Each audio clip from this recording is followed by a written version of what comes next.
बा म्हणून माझा तुला राग येत असेल ना, पण काय करू, मी बाप आहे ना. पोरीच्या आयुष्याची काळजी तर असणारच, म्हणून हे असे काही कठोर निर्णय घ्यावे लागतात.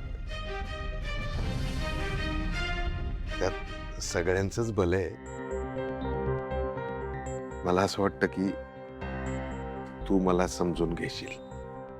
भाव, मला कळतायत तुझ्या भावना. तू तू नको काळजी करूस.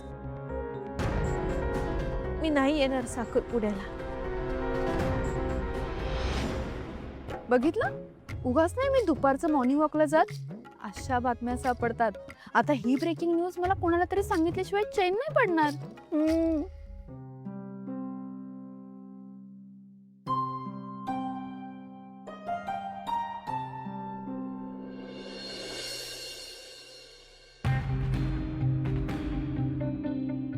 असा कसा गोंधळ झाला असेल ना पण.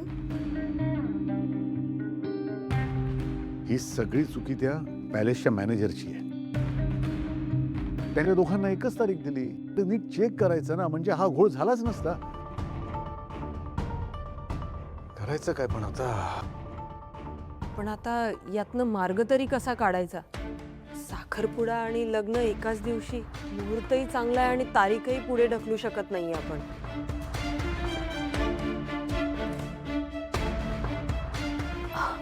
अहो, आपण एकदा जयंतरावांशी बोलूया. अहिल्या, अगं काहीतरी मार्ग निघेल बघ. सगळ्यांना पत्रिका वाटून झाल्यात अगं, त्यामुळे मला तारीख किंवा जागा दोन्ही बदलणं शक्य नाहीये. तुझंही बरोबर आहे.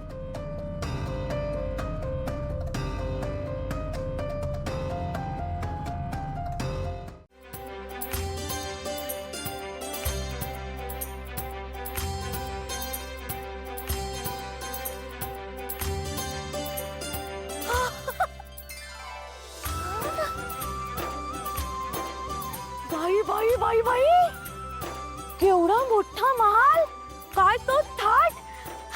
सगळं एकदम ओके, पण असं मात्र नशीब फुटकं. माझं अगदी टिपिकल मंगल कार्यालयात लग्न झालं होतं.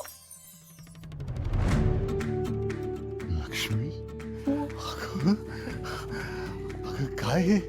असं वाटतंय पृथ्वीवर स्वर्गच उतरलायच. आपल्या जानूने नशीब काढलं.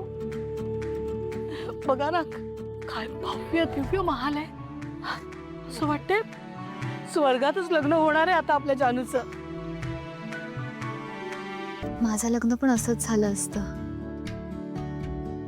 पण जाऊ दे. काय ग, काय झालं? काही नाही. अगं, आपल्या जानूच्या इच्छेकरता जयंतनं हा महाल बुक केलाय. हो ना. हे बघ. नाहीतर आमचे हे काय म्हणालीस? काही नाही हो. आजपर्यंत ना स्वयंपाकघरच मला जग वाटायचं. पण हे सगळं बघून ना मी खूप छोटा विचार करत होते असंच वाटायला लागले मला. छोटा नाही, हा वायफळ विचार आहे. एवढा खर्च करण्यापेक्षा आपल्यासाठी पैसे इन्व्हेस्ट केले असते ना तर काही वर्षांनी वाढले असते. काय खर्च केलाय उगाचच. ऐका ना, तुम्ही कंजूस आहात. जयंतरावांना करू द्या पैसा खर्च. हा दादा, अरे सारखा काय पैशांचा विचार करतोस? पैशांपेक्षा आपल्या माणसांचा आनंद जास्त मोठा असतो. हो ना, या जगात आहे ना फक्त पैसाच महत्वाचा असतो. कळेल तुला.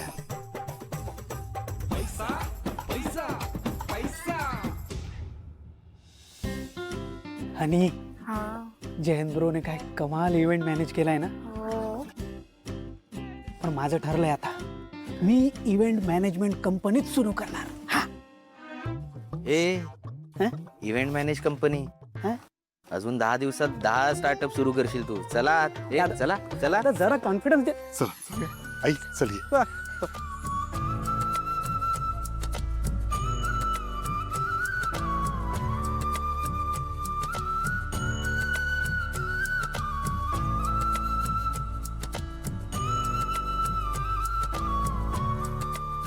पण थांबा थांबा, मी काय म्हणते, तुम्ही दोघं खूप क्यूट कपल दिसताय, सूट होता एकमेकांना.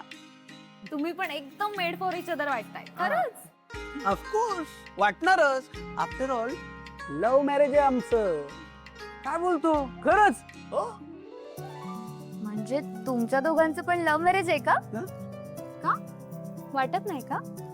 एक मिनिट मला सांग, तुम्ही सुद्धा आमच्यासारखं पळून जाऊन लग्न केलंय का?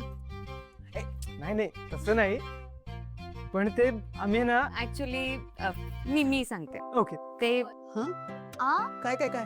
प्रीतम आणि मी ना एक मिनिट, आज ही सांगूच शकत नाही कारण हिला माहितच नाही मी हिच्या प्रेमात कसं पडलो.